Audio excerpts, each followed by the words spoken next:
Let's make crunchy binangkal or sesame cookie balls. Ang ingredients is 3 cups of flour, all-purpose flour. Baking powder is 3 teaspoon. Half teaspoon of baking soda.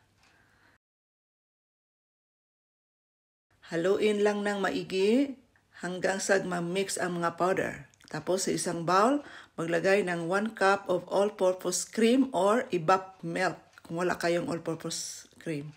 Tapos additional ng 2 tablespoon of cooking oil. Paghaluin ulit, din huwag kalimutan, lagyan ng 1 teaspoon of vanilla. Ihalo ang powder at ang liquid.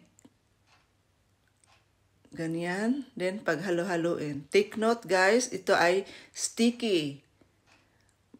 Baka akalain nyo kulang sa tubig, hindi yan. Haluin lang ng maigi. Kung pwede kamayin, kamayin nyo, mas maigi siya kasi mahalo siya ng mabuti. Ito na siya.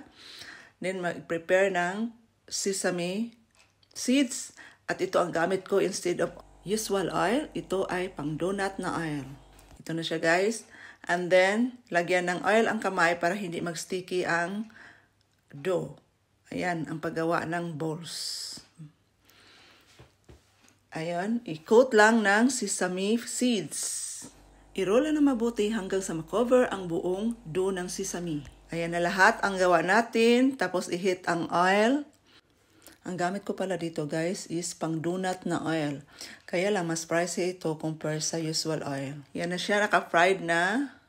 Dapat siya, mas maraming oil. Kasi mas madaling masunog pag kunti lang ang mantika. Tapos bubukayan siya guys pag okay na. Pag luto na, bubukayan siya. Pwede rin hindi siya bubuka.